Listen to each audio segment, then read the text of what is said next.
great ally of free and open source software and the head of the Software Freedom Law Center. He gave a talk at NYU a couple years back, which was the sort of spark for the beginning of the Freedom Box, which is a distributed set of servers everybody can run in their house, and it inspired the folks who developed Diaspora, the open and shared alternative, distributed alternative to Facebook. So it is my pleasure to introduce Dr. Evan Moglen. Give it up.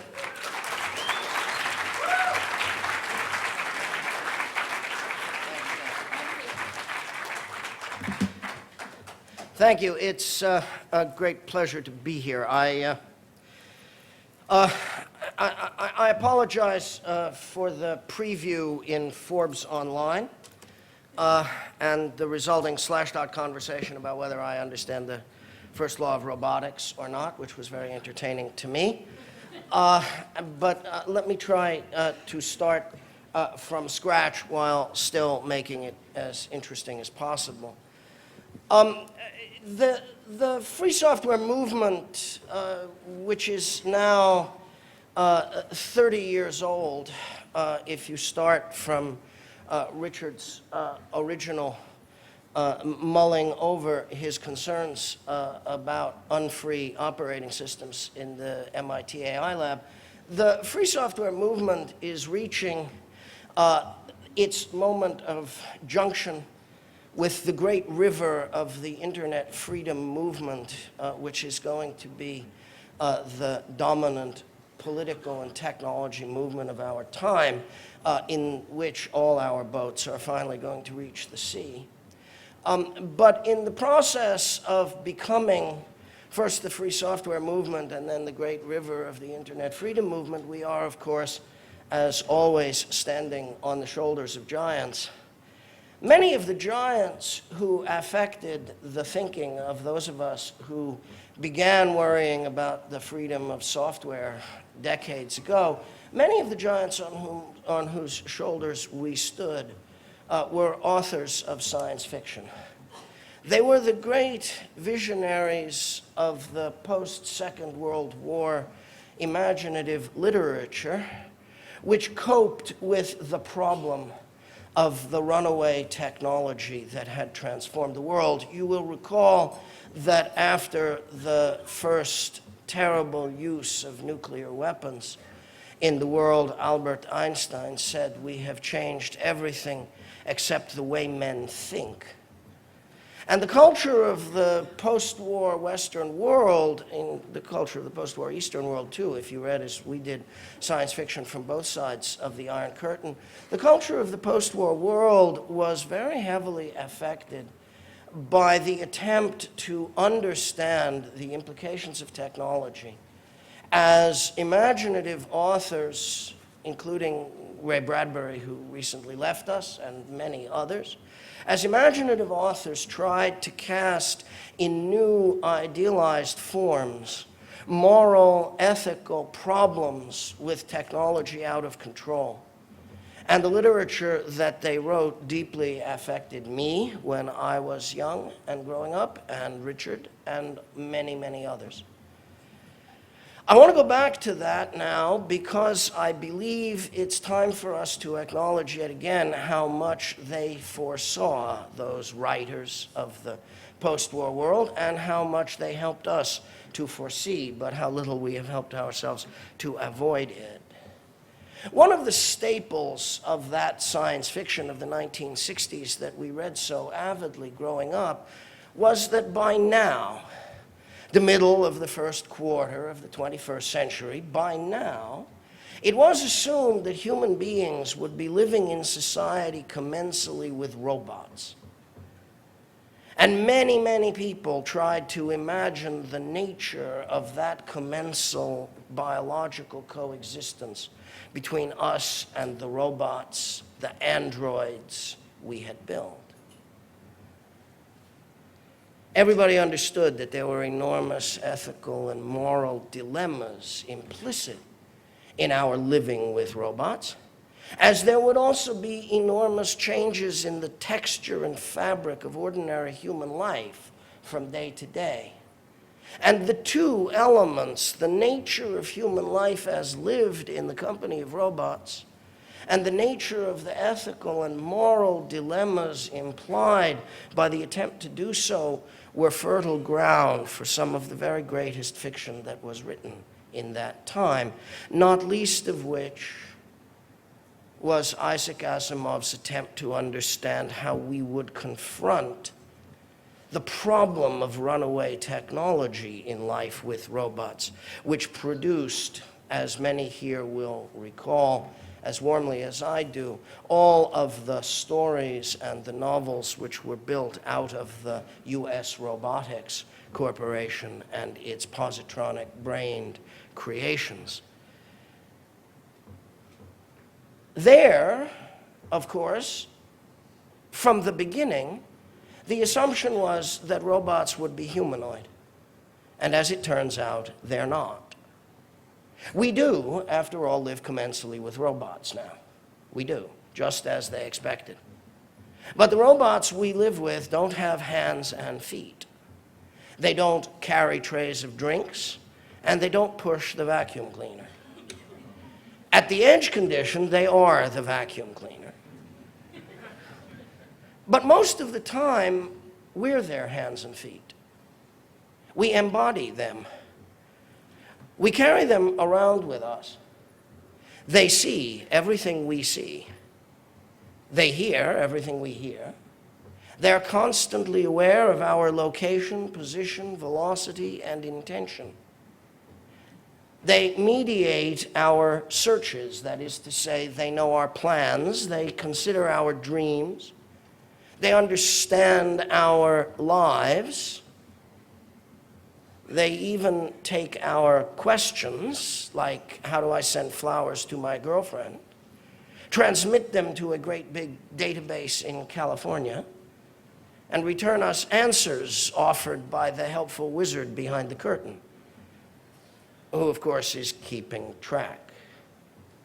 These are our robots, and we have everything we ever expected to have from them, except the first law of robotics. You remember how that went, right? Deep in the design of the positronic intelligence that made the robot were the laws that governed the ethical boundary between what could and could not be done with androids. The first law, the one that everything else had to be deduced from, was that no robot may ever injure a human being. Robots must take orders from their human owners, except where those orders involve harming a human being. That was assumed to be the principle out of which, at the root, down by the NAND gates of the artificial neurophysiology of robot brains, down there where the simplest idea is. You remember, for Descartes, it was cogito ergo sum. For the robot, it was no robot must ever harm a human being. We are living commensally with robots, but we have no first law of robotics in them. They hurt human beings every day, everywhere. Those injuries range from the trivial to the fatal to the cosmic. Of course, they're helping people to charge you more. That's trivial, right? They're letting other people know when you need everything from a hamburger to a sexual interaction to a house mortgage. And of course, the people on the other end are the repeat players whose calculations about just how much you need whatever it is and how much you'll pay for it are being built by the data mining of all the data about everybody that everybody is collecting through the robots. But it isn't just that you're paying more. Some people in the world are being arrested, tortured, or killed because they've been informed on by their robots. 2 days ago, the New York Times printed a little story about the idea that we ought to call them trackers that happen to make phone calls rather than phones that happen to track us around. They were kind enough to mention the topic of today's talk, though they didn't mention the talk. And this morning, the New York Times has an editorial lamenting the death of privacy and suggesting legislation. Here's the cosmic harm our robots are doing us. They are destroying the human right to be alone. They are destroying the human right to do your own thinking. They are destroying the human capacity for disappearing into ourselves. Robots are changing humanity as the literature said they would. They're changing humanity quite deeply. And the way that they are changing humanity is not to make it more human. Instead, android quality is rubbing off on us, which was, of course, always implicit in the literature when it turned dark, that we might not be able to tell the difference after a while between the replicants and ourselves. So we've got a problem. I've tried to define the problem space in this talk. I don't propose that we can solve the problem this afternoon. We can recognize it. As I get older and grayer and further from that boy who read that science fiction, I realize that the rest of my life is going to be about this, and probably therefore some part of the rest of yours, if you see it the way I do. We have to retrofit the first law of robotics into everything. This is not going to be simple.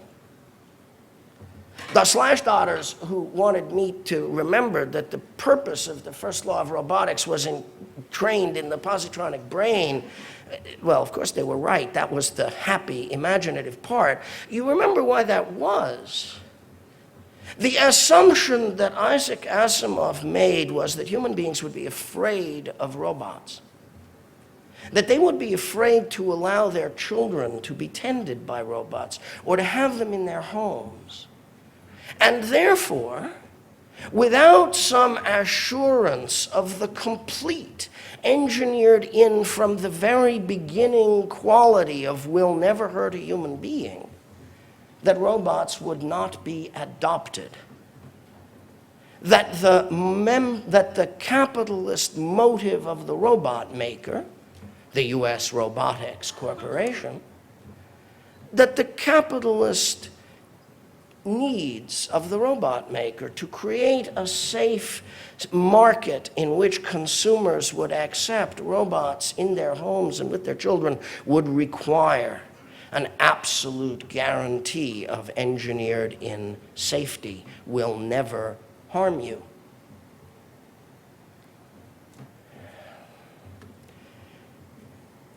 Isaac Asimov was a great New Yorker.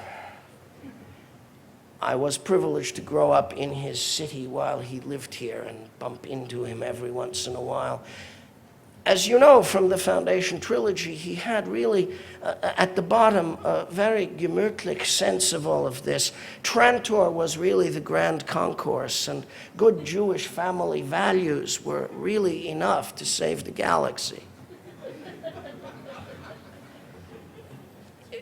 Unfortunately, this was the visionary part of the science fiction, and it isn't true. It was much easier to get people to hang robots around the necks of their children than anybody ever imagined. And it didn't require any promise that they would never, never, never harm anybody. All it required was little shiny things made by Count Dracula, the King of the Undead. The purpose of the undead, as you know, is to make evil beautiful.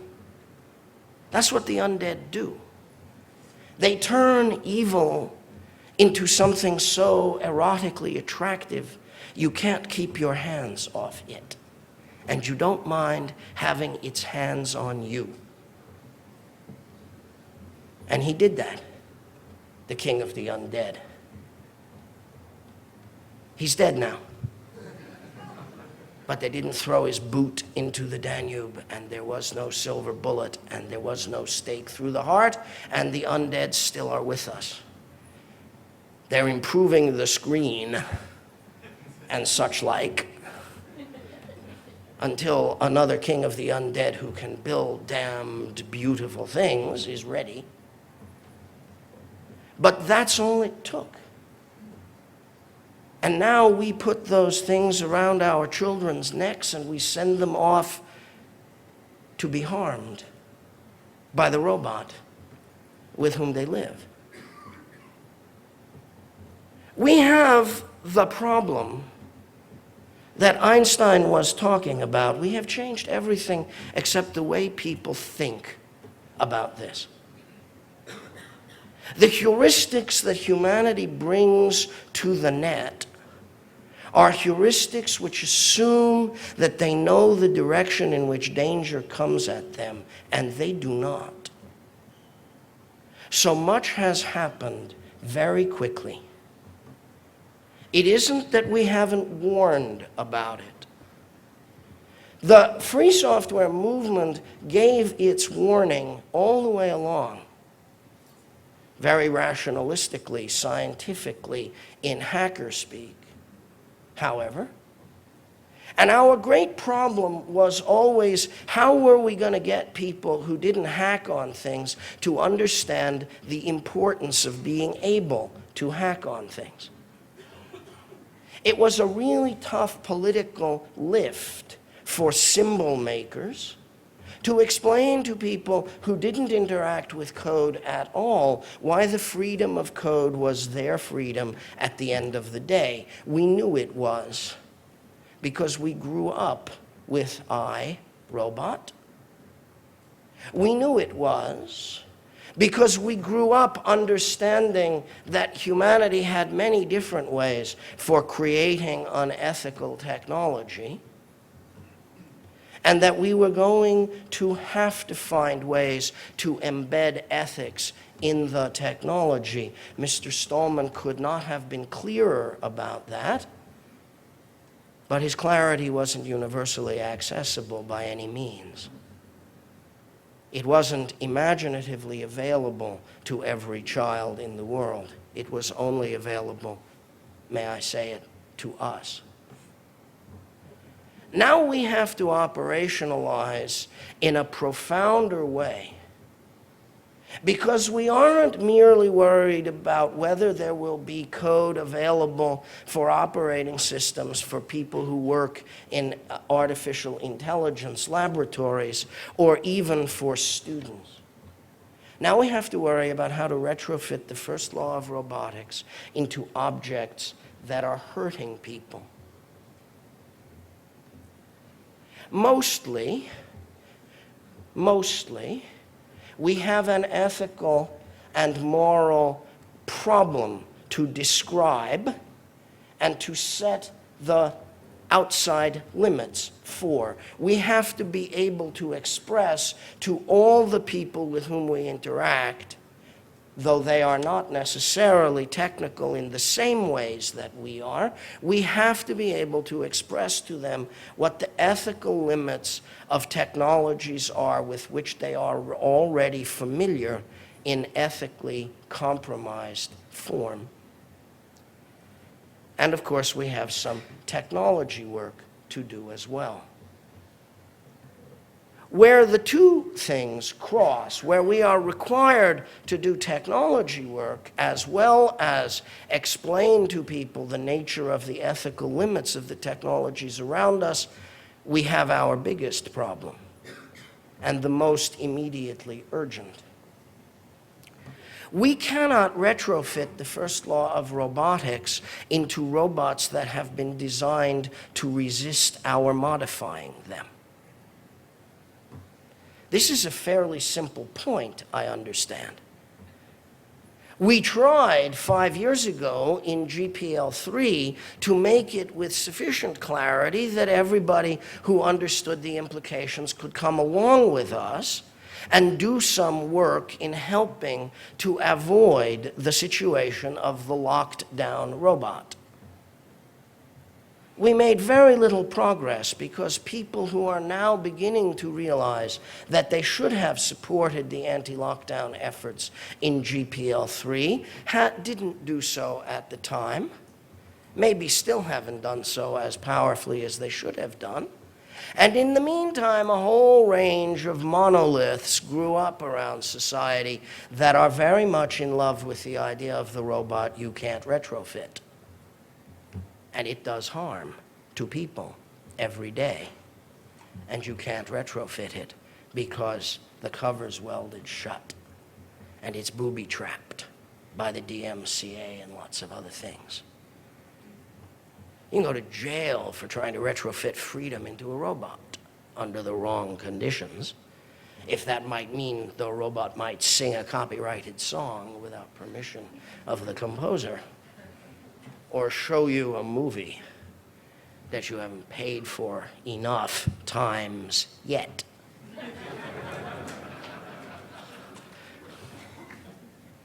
So, first thing we're going to have to do is take with much greater seriousness the job of building a coalition to assure that retrofitting is possible, that it is neither legally nor technologically prohibited to make things safer. This shouldn't be required in a democracy. This shouldn't even be required in capitalism. If you own a thing, it should be your right to make it safer. Don't you think? Well, you see how fundamentally we've lost our way. So we need a few things, and we don't need to be altogether unwilling to adopt other people's vocabulary in order to get them. About this, for example, it seems to me that we deserve to be as strong for owners' rights as other people are for their entitlement to have offshore trust funds and other things. Right? We own this stuff, okay? Back off. Where it's our stuff, we're entitled to modify it. If we want to make it safer, if we want to share safety improvements with other people so they can modify what they own too, that's a right. We need to be very clear that how things work is associated with the quaint concept of the ownership of the thing. If I own it, the way it works should be the way I want it to. The Software Freedom Law Center submitted an exemption request in the Library of Congress DMCA exemption proceedings this year, urging the Library of Congress to declare that it is not prohibited circumvention of means of access control to replace the operating system in a mobile or other computing device you own. I'm very grateful to Aaron Williamson of the SFLC for his extraordinary work in preparing and testifying on behalf of that exemption request. We're going to back it this time as strongly as we can. We hope the Library of Congress will see the wisdom of declaring that in this free market country you are free to modify devices that you've bought with money and that you are quaintly regarded as owning. It shouldn't require any more argument than that, but if it does, we have to double down and keep arguing. We have to point out that if devices are unsafe, it is a legal obligation to permit us to make them safer. If you sell an unsafe slicer in a delicatessen or an unsafe automobile, and you attempt to prevent people from modifying those devices to make them safer, if you're actually out there actively interfering with attempts to make them safer, then when people get hurt, you should be liable.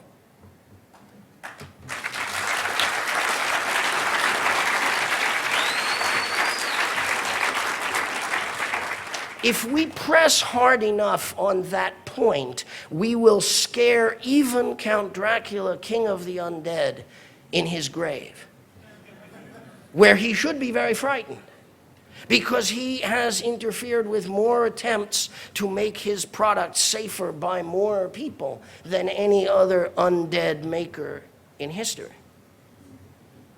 We need to establish the proposition that when people get hurt, when somebody's responsible for that, they pay for it if they have attempted to prevent us from preventing the harm. This is not the first law of robotics. This is the first law of being U.S. robotics, okay? It's your ass on the line.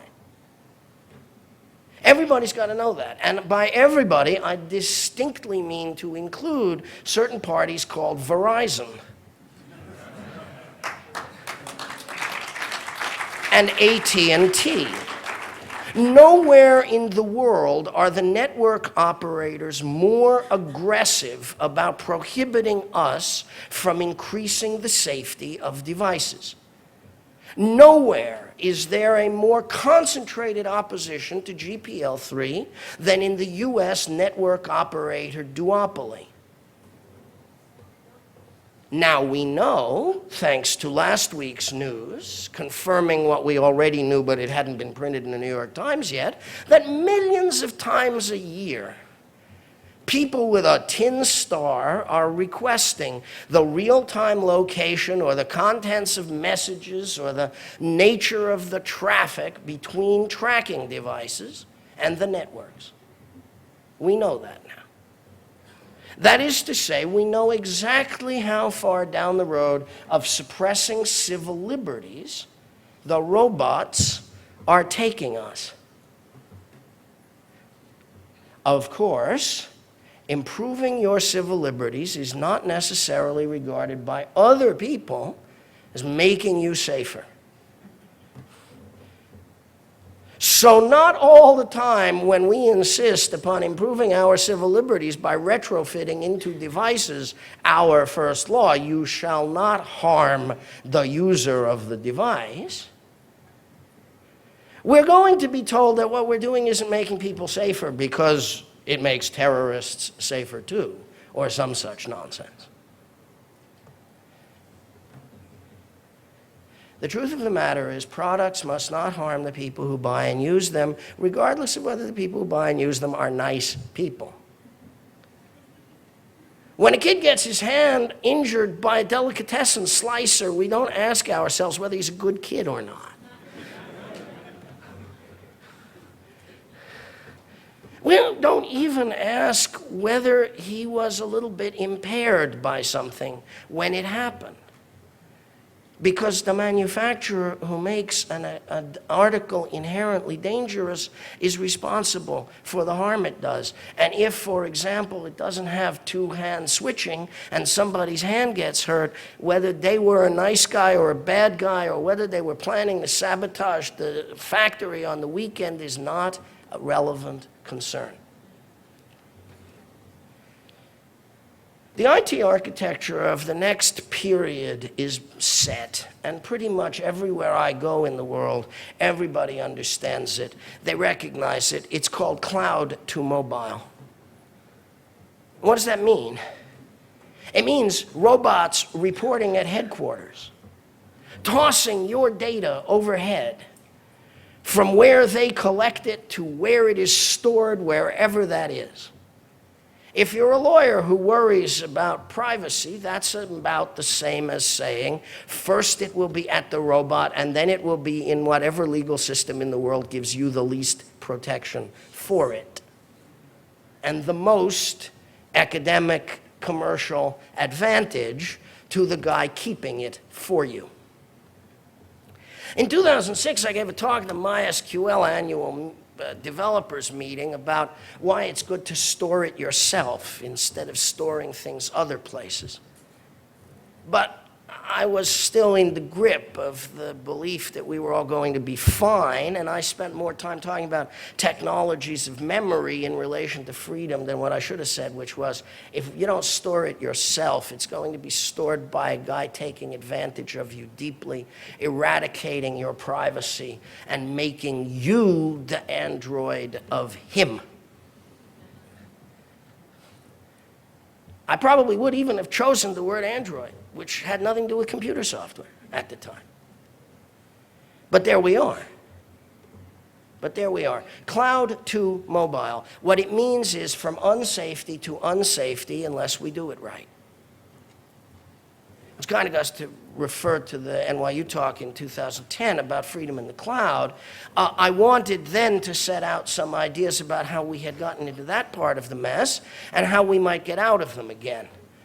On that particular point, let me just say about Freedom Box that as of very soon now, by which I mean single-digit days, Debian will be natively supporting the plug server called the Dream Plug, and from it a variety of other plug servers.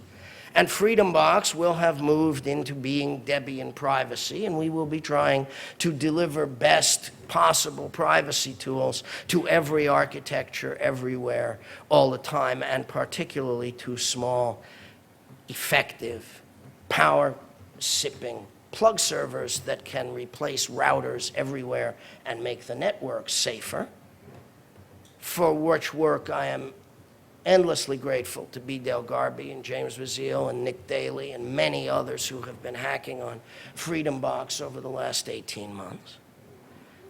But what I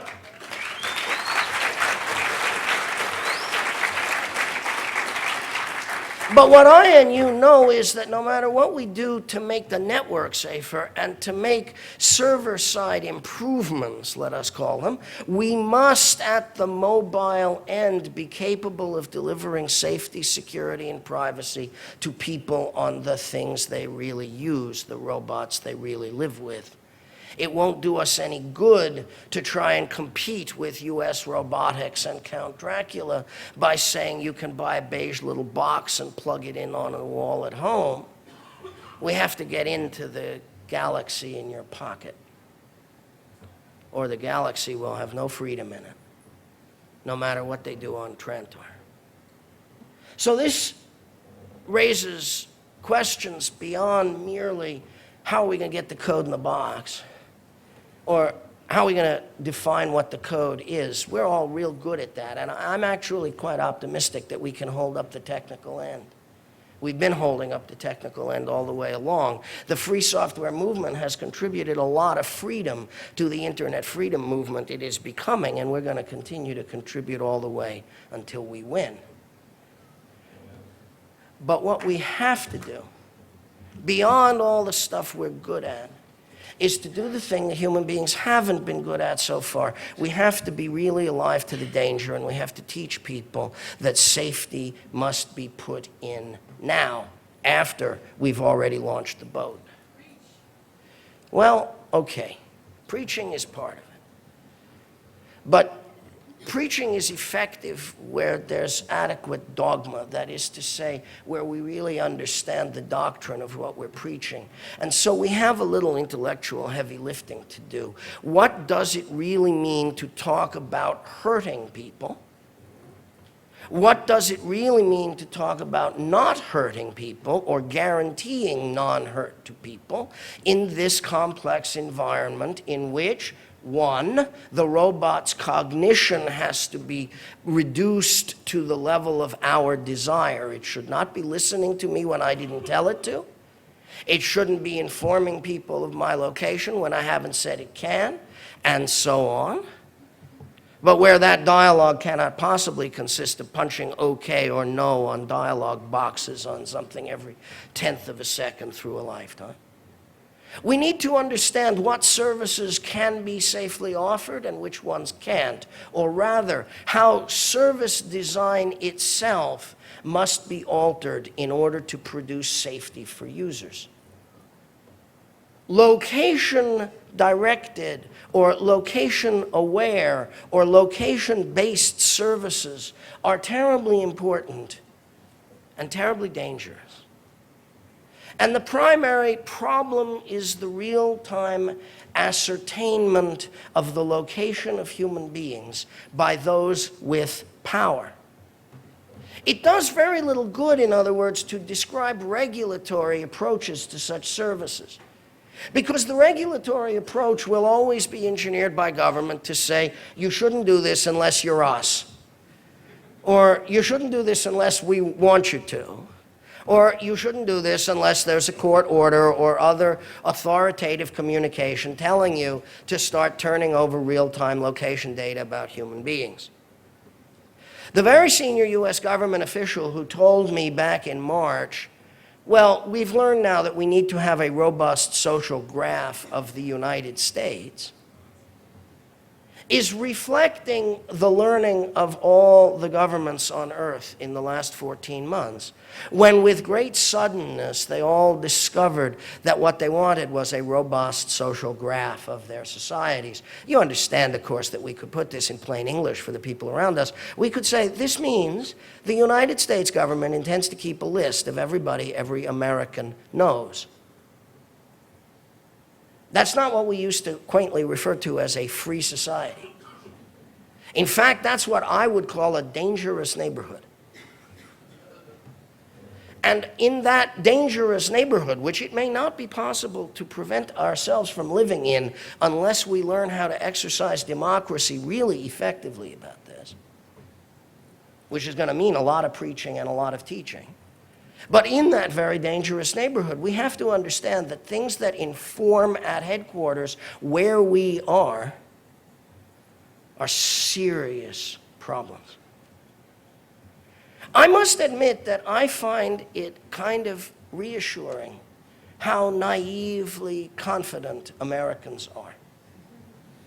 As I grew up to manhood and I started traveling around the world, I discovered that in most of, indeed all of the societies I went to except my own, people didn't really think that what they said on the telephone was private. And my friends in the Soviet Union were particularly aware of this, of course. I was too when I lived there briefly in the late 70s. What seems to me so amazing is that it is possible to sell people a thing and say, oh, you've got a personal assistant inside this object. And you can talk to her of course, in English, and say whatever you want, and we'll take it back to some warehouse data center somewhere, and then we'll send you an answer and tell you what to do.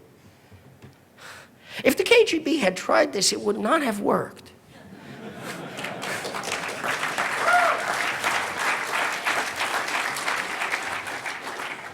But for Count Dracula, the King of the Undead, it was a snap. Extraordinary and very worrisome. Because how are we going to take it away from people? Right? I mean, what are you going to say? You know, you should go back to not wanting that anymore because in truth, it's the KGB inside your mind? Because you're contributing everything that you would ever say to anybody who was helping you to a great big database of everything located in the world of the undead? This is not a thing you would expect to have a hard time convincing people not to do unless they were already doing it. And there is an awful lot of effort going into making people comfortable doing it right now. Which means that we're going to have strong arguments and good technology and really powerful moral conviction. Now, obviously, we can explain to people why you shouldn't leave your children in the custody of robots that haven't been engineered never to hurt a human being. We can do that. It's going to feel a little counterintuitive to people, but we're going to have to say it. We're going to have to remind people that the great imaginative literature about the King of the Undead tells us that he can't come into our houses unless we invite him across the threshold. And we're going to have to ask ourselves and parents everywhere, you don't want to invite him in, do you? Not really.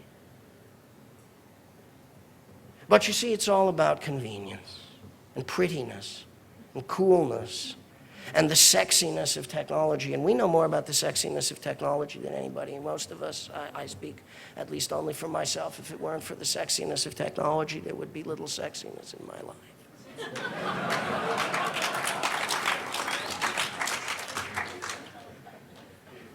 Notwithstanding which, there is a time when the evil is too beautiful. And we have to do something about it. As far as I'm concerned, this isn't a project. It isn't, this is what we need to do right now, and then we'll be done with it. Unfortunately, this is a way of life for us. Retrofitting the first law of robotics is going to take a long time, because they're building robots every day without it. And getting people more and more accustomed to the idea that you carry around a brain that isn't yours and it thinks about you for other people. That you have cognitive facilities that don't work for you in your pocket all the time, on the bed table every night. That the tracker is always there pretending to be a phone. That you're wearing the one ring that binds us all to them. It's really hard. It's really hard. We're going to have to be very committed to this. This is the meaning of our part of the freedom movement. This is the part we're going to have to be responsible for. Because there are billions of people on Earth who are going to be trapped. And we know why. And we know how. And we haven't quite figured out how to describe it to them in ways that will help them stay safe. But if we don't, it's going to be very dark. And all that hopeful science fiction that came from our attempt to believe that we could think our way into safety after building the bomb will have turned out to be true enough about the bomb, but not so true about the robots we are becoming. Thank you very much.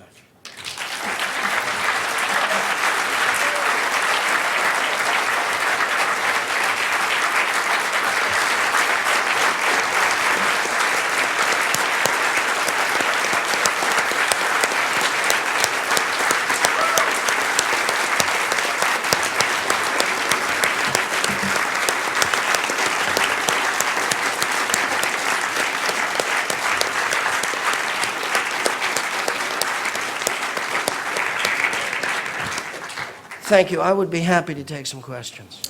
I have a couple of small questions. How long do you think it'll be before the taxing authorities start using the tracking devices to identify the states of residence of people and send them bills for state taxes? Well, as you will recall, when the Easy Pass first came into use, there were promises that it would not be used to send people speeding tickets by arithmetic calculation, a promise which lasted roughly a decade before it began to be broken.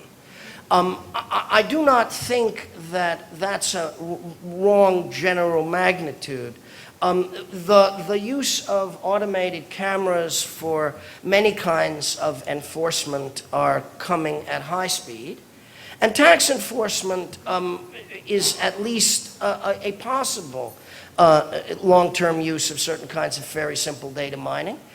Well, the likelihood, I think, is that some jurisdiction somewhere will start doing it at some point. You are aware that New York City has been known to send inspectors at Christmas time across the malls on the other side of the Hudson River to take pictures of people's license plates who are shopping in New Jersey for Christmas haul at possible loss of use taxes to New York State.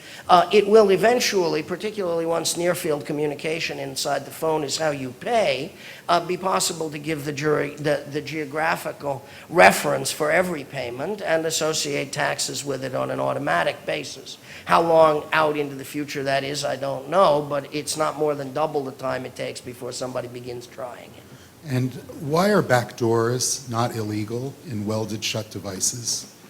They seem to be a great source of security risk and unsafety. Well, it's not illegal to make bad and insecure software. If it had been, of course, Mr. Gates would not be the leading philanthropist in the world. But why he'd be just another inmate. But why then has product liability law not kept up with that? And why have the lemon laws not been successful? Well, the lemon laws are a little different. Okay. Or product The liability. answer in general to the nature of the product liability situation is when you buy things, rip the shrink wrap on things, open the boxes, sign the service agreements, the guy contracting with you has indemnified himself against all possible outcomes to the fullest extent that the best possible legal engineering can do. We need to add some law, as the New York Times was recommending this morning. I don't know that I agree particularly with the editorial writer about where to go first, but we're going to need to make privacy law in some important ways that we learned to make environmental law under the Nixon administration of all times and places. Privacy is an ecological problem. The harm done by the robots is an ecological problem. One of the things that goes wrong is that most people, including my students, tend to think of privacy as between me and somebody. They don't recognize that when they tag a photograph on Facebook, they're doing an ecological harm to a third party.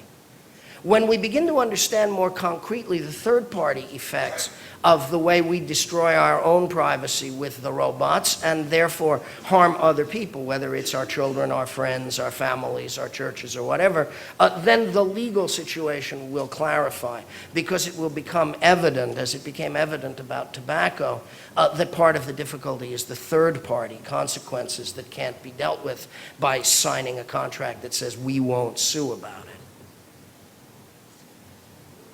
So most of your examples of safety have been specifically privacy.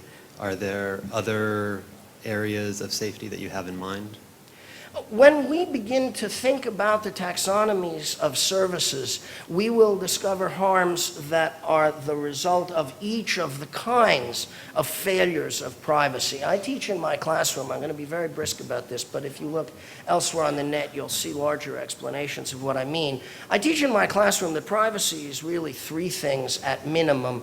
Secrecy, that is, messages whose content is obscure to all but intended parties. Anonymity, that is, messages whose content is available but whose sending and receiving points are obscure to all but permitted parties. And autonomy, which is our ability to decide and act in the world free of violations of secrecy and anonymity. When you take those as the taxonomy of privacy constituents and then begin to work out in the world the nature of the dangers through the services, you get to many different kinds of harms. There are physical harms that result from intentional violent conduct, mostly undertaken by states, but not only undertaken by states, sometimes also by criminal actors, non-state actors, on the basis of information available in the net as a result of harmful behavior by robots or androids. There are also examples of economic harms, pricing harms, insurance harms, and so on. There are harms in politics that result in the chilling of protected speech or the chilling of religious activity as a consequence of the misbehavior of robots or androids. A whole range of harms. I wouldn't want to go so far as to say that every conceivable kind of harm that the law protects people against is done by robots, but many are. And part of our difficulty in elucidating our arguments is going to have to be a more complete analysis and taxonomy of the nature of the harms. I myself is working on a open source personal robot project now, which will grant people to totally improve the safety of the robot they are going to use or have. So I believe that it's the way to go to maybe implement the first law of robotics. So I would like your opinion on that. Well, obviously, technology we make ourselves because it's safe and throw into things is a fundamental tool of what we're going to need to accomplish. It was what I had in mind in calling for Freedom Box to try and deal with routing and serving. And we certainly need client-side safety or mobile-side safety. And we have, if anything, a world in which I do believe if we marshal our arguments and build our coalitions correctly, we have an opportunity actually to get it done. As I say, I think we might be able to abate the legal threats against us for doing it in DMCA and other places. I think we will be able to bring some influence to bear with the network operators to move them in other directions. I think old line IT companies that sell to enterprise are going to turn out to be at least as interested in getting their stacks into other people's mobile handsets as we are for various reasons. I think there are a number of possible allies for us, and I think as a free software movement that has been careful to look for coalitions it could build, we will be able to build some. At the end of the day, of course, the safe technology is what we make and share ourselves. If we do manage to put our own software inside the robots, don't we still have the problem that now you have an unapproved device attached to the network and you don't have servers from the network that you don't control? No, I don't think that should be the outcome. We were careful in GPL3 to make rules which prohibited the network operator from booting devices from the network simply because they were modified. If people had taken our approach to that seriously, I say again, half a decade ago, we could have spared ourselves a lot of this nonsense. Mr. Stallman was right, comma, as usual, comma, about that, right? The correct answer here is that we told AT&T in the modified order and judgment at the end of the antitrust cycle that broke up AT&T in 1980 that it had to permit the attachment of uncertified but nonetheless non-harmful devices to the network. This same proposition has to be the case with respect to mobile networks. That's all. If the device is harmful, you can boot it. But if it isn't actually harming the network's operation, then there's no legal right to keep it off. That's the direction in which we need to go. And how do we get there? Well, one idea is we get more free software under licenses that require that. Until they can't do what they do without us. That's the strategy we used in some other contexts. Another possibility is we get telecoms regulators to understand that they have the same reason for that they had for insisting on that rule in the era of the wired network. Another possibility is we have to get our elected representatives to know that's what we want. The minute they know it's what we want enough not to vote for them unless we get it, we'll get it. So somewhat related to that, getting the first law of robotics into electronic devices is definitely important. But how do we get that into corporate law as well? You don't, of course, because it's not in people. And while you may not believe that corporations are people, you can certainly believe they're made of people. This problem, how to get people to behave with intrinsically virtuous conduct and intention, is a long-standing human problem.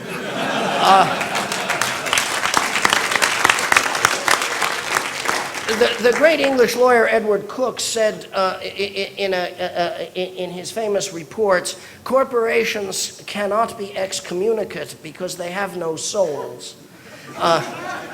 A point which, while it was a narrow technical point in the case in which he was offering it, is also largely true, you understand.